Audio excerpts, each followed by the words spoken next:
Well, last night I took a trip to a place that some might call Bargain Basement.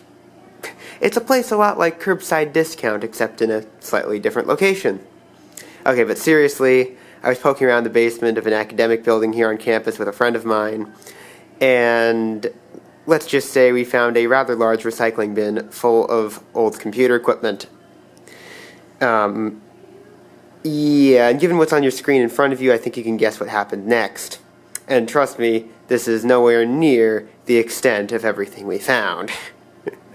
So yeah, I figured I'd make a video about all this stuff, because some of the stuff, especially the stuff I'll get to a little later in the video, is quite video-worthy. But either way, here is what we found. We found a box of random memory of various kinds. Laptop and desktop. It's DDR, DDR2, kind of a little grab bag there. A yellow Ethernet cable. Various little adapters and lots of Molex to SATA power adapters and the like. DVI to VGA adapters. All kinds of things. Found this Panasonic portable CD player, which after cleaning this up a bit, it actually does work. I put batteries in it. I don't have a CD here to test it right now, but just you can take my word for it. After fiddling with it for a while, it does work. Maybe I'll do another video on that. Let's see what else. Back panel extra serial port for an Asus motherboard. An ISA serial port card. Speaking of serial, interesting that they still have one of these lying around. Some old hard drives, have no idea what's on them. This middle one's a Maxtor, so there's probably no luck, there's not going to be any luck getting anything off of that, I'm sure. Got an RF modulator, looks like a knockoff of the ones Radio Shack used to make. Several graphics cards. We got an ATI 3D Rage 2 Plus DVD here. I'm not sure what that is. It's an AGP card of some kind. And we got an NVIDIA card here. And then there's this PowerPC G5 processor that was just kind of flying around. I don't know what this is for, what this came out of exactly, but it was there. But now, we'll go inside and see the real interesting stuff right here in WRUR's engineering department. We found a PowerMac G5, and no, this is not what that PowerPC processor came out of. This has its own PowerPC G5 in it. So my best guess is they had a second one of these that was not in that bin. It was kind of taken apart. We're in the process of trying to revive it. Yeah, there's the G5 that was in this one. I got fans for it and whatnot.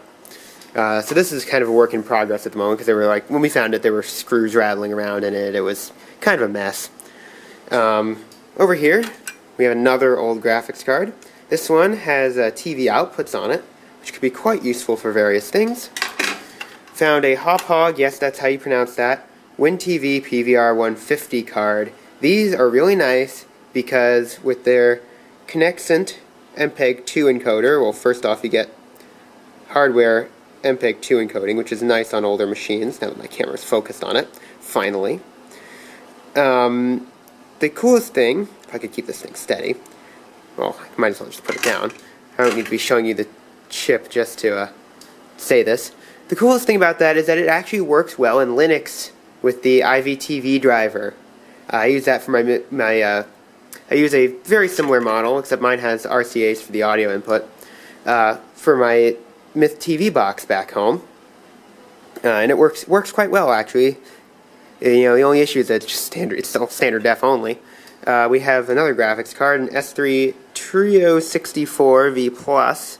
This, I'm not sure if this has MPEG decoding on board, or if it has a module that's supposed to connect like over here or something, I think. Either one. One of those two. We got some more RAM modules. The remote for that Hauppauge card. Data cables, IR blaster for the Hauppauge card. Okay. Now comes the fun part.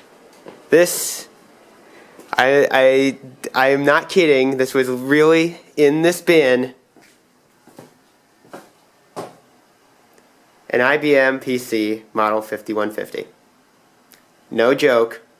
This was seriously down. And the funny thing was, when I wheeled the cart over here, I did not even see the computer in the bottom. I just saw this keyboard, tapped it a couple times, noticed it was mechanical. I'm like, okay, that's worth taking over here. But between that and the Power Mac, we just kind of wheeled the whole thing over here. We didn't feel like carrying all this crap. So, yeah, we were in for quite a pleasant surprise when we unpacked it all. Obviously, this isn't the original monitor. This is an AMDEC Video 300A. It's only a monochrome monitor, although the PC does actually seem to have a CGA card in it. We got this little self-proclaimed power center with the whole package. It does look like this machine's been upgraded a bit. This is not the original floppy drive. I wish I had better light here.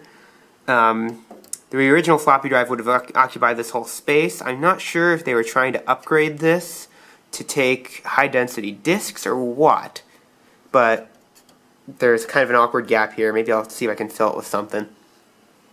And over here, this is a hard drive, of all things. Somebody decided it would be a good idea to add a hard drive to this for some reason, and, well, it kind of works. I think it's got bad sectors. We tried booting it up earlier. I think it has bad sectors or something on it because it keeps throwing a bunch of error messages after loading drivers. So, but either way, this is most obviously the best of the collection here. Has the original keyboard in all of its clicky goodness. This thing is really heavy, I have to say. I don't think I've ever seen a keyboard quite this heavy. But either way, just for laughs, let's power this thing on, because I'm sure you all want to see that. It's got the old big red power switch on the side.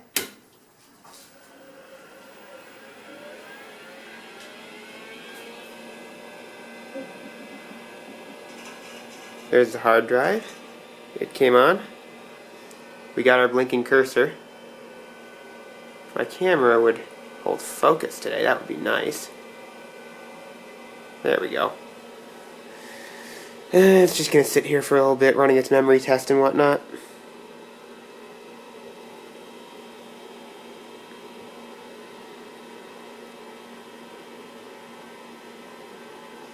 Come on. It will go eventually. Yeah, as you can see, this is a black and orange monitor, I guess you could call it. Detected the hard disk. There goes the driver for it. Ooh. Now it's going to sit here, eventually it's going to realize there's no disk in that floppy drive.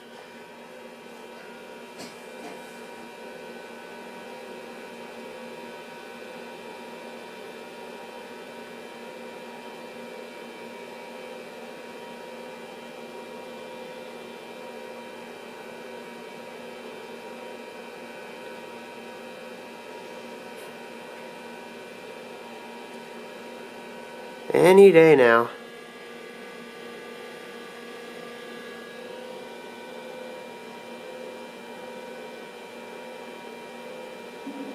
There it goes. Hard drive LED came on. Logitech mouse driver, interesting. I did not find a mouse with this, so I don't know what that was for. VGA dimmer. Loads a couple drivers, but then you start getting this. Timeout after write. And it just kind of hangs here for a bit. And really never loads much. Timeout after read. Yeah, timeout after write. Yeah, it just kind of keeps doing this for a while. Eventually it tries and fails to load some special OS. I think it said it was for controlling a stepper motor or something. But either way, that's what we got with this thing. The drive doesn't sound like it's grinding or anything, so we might be able to salvage it, maybe with a DOS disk or something. But actually, you know what? I want to show you one other thing. Let me shut this thing off.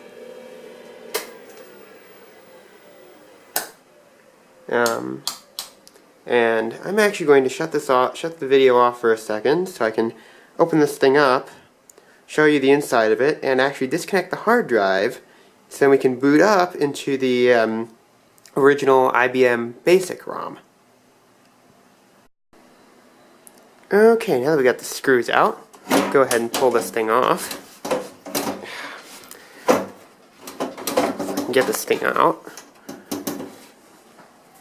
Hang on a minute. Bear with me here. There we go. Here.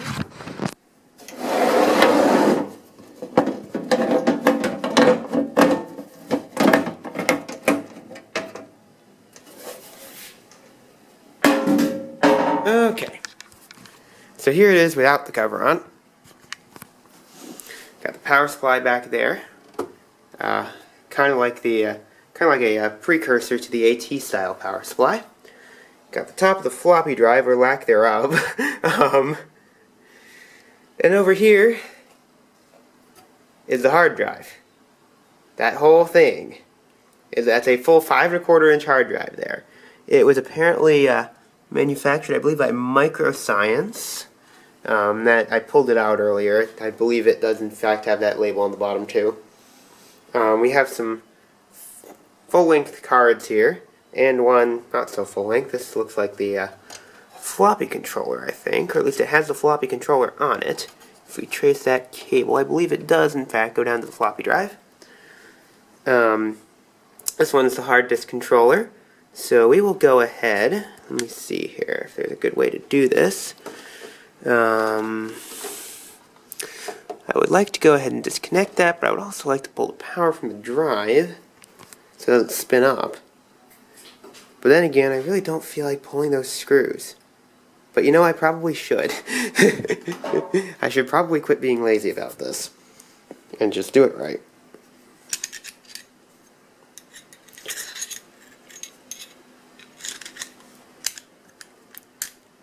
Oh yeah, something else interesting. Apparently there was a defect in that drive when it was shipped. Go figure. Guess they hadn't really perfected the process of making those things at the time.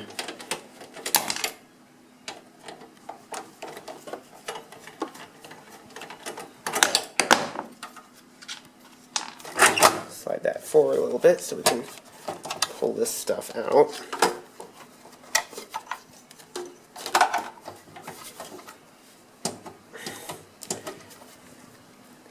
Get this Molex connector out here, that would be nice.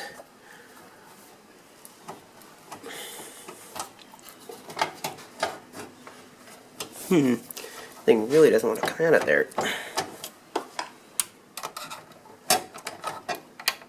There we go.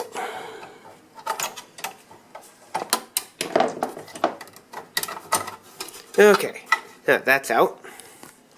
We'll just push this thing back in, reattach it just to fill the space.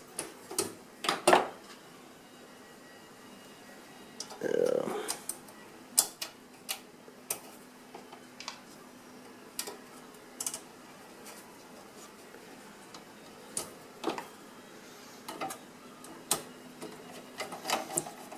we go.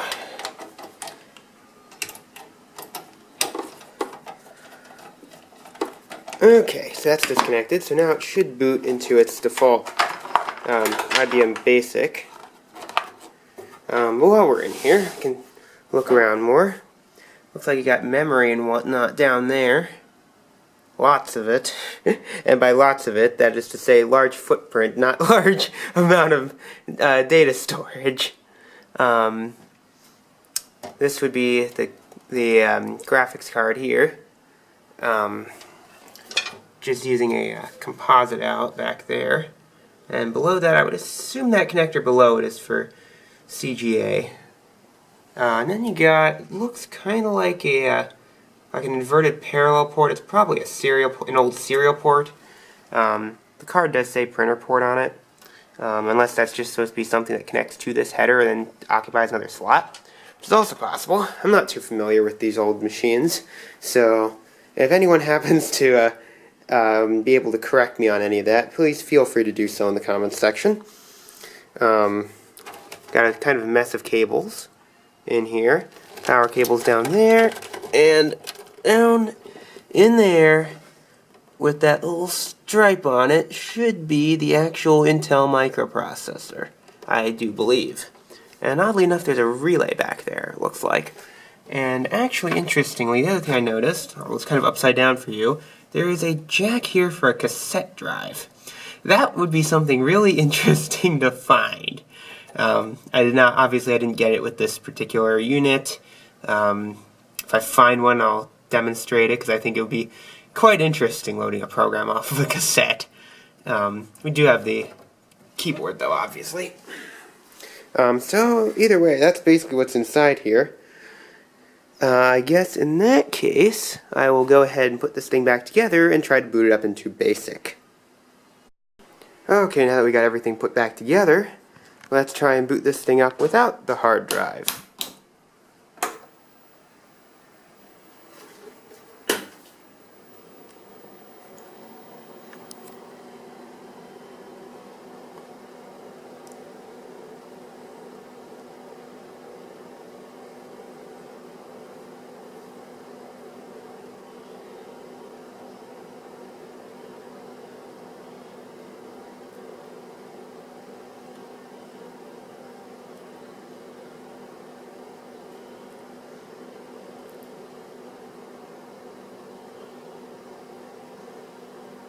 And once again, we'll just have to sit here and wait for it.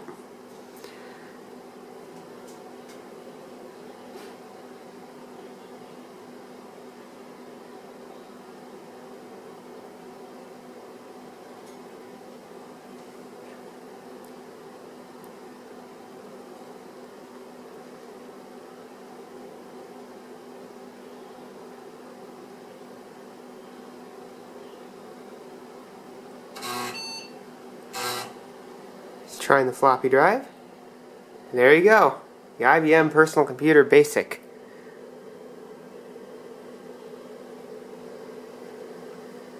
So I guess if that's RAM there, I guess this has 64K of RAM in it then. Got options along the bottom. Those correspond to the F keys along the side, which are on the side of this keyboard, not along the top. I guess that's where Gateway got the idea to put the extra set of F keys here on their AnyKey keyboard. Let's see how much BASIC I remember here, and how much I can do one-handed.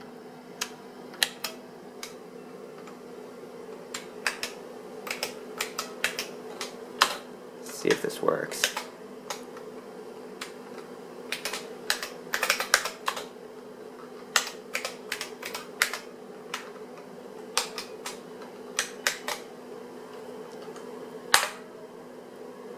Okay, I remembered something. And that's the thing I learned on Microsoft QBasic. Not even anything like this, so I guess some things didn't change.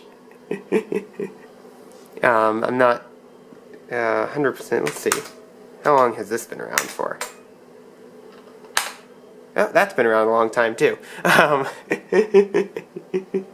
But yeah, so the built-in IBM BASIC does work.